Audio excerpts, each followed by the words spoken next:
L'actualité en Côte d'Ivoire a été marquée par l'installation du conseil de la filière café-cacao. L'organisation et le fonctionnement de ce conseil étaient au centre d'une conférence de presse prononcée par le ministre de l'Agriculture. Mamadou Coulibaly Sangafoa est revenu sur les motivations profondes de cette réforme. Noël Niagno pour en savoir davantage.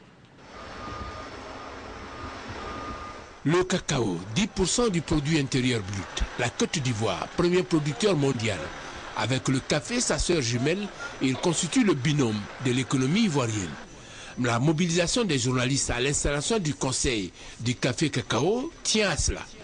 Leur préoccupation, trouver les réponses au fondement de la réforme, à la finalité, aux enjeux, au devenir des anciennes structures, au mode de désignation des producteurs.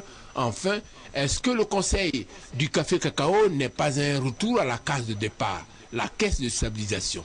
Sur ce dernier point, M. Coulibaly Sangafoa, ministre de l'Agriculture, s'est voulu très clair.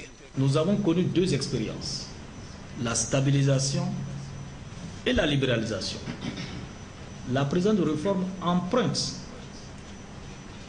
à l'un et l'autre des systèmes ce qu'il y a de bon et rejette ce qu'il y a de mauvais. Dans la libéralisation, ce que nous avons retenu de bon, c'était l'ouverture de la gouvernance aux acteurs de la filière. Ici, c'est l'interprofession. La structure qui vient d'être mise en place, elle est définitive jusqu'à ce qu'un acte contraire vienne mettre terme à son existence. Ceux qui sont membres de ce conseil d'administration sont là pour 3 ans, renouvelables une fois. Mais quels sont les fondements de cette réforme? Cette réforme vise premièrement à faire en sorte qu'on ait des coopératives viables, qu'au niveau de la représentativité, on ait des représentants qui soient légitimes et qu'il y ait une interprofession par filière. L'interprofession suppose 3 collèges. Le collège des producteurs, le collège des transformateurs et le collège des exportateurs. Nous avons pris une disposition transitoire.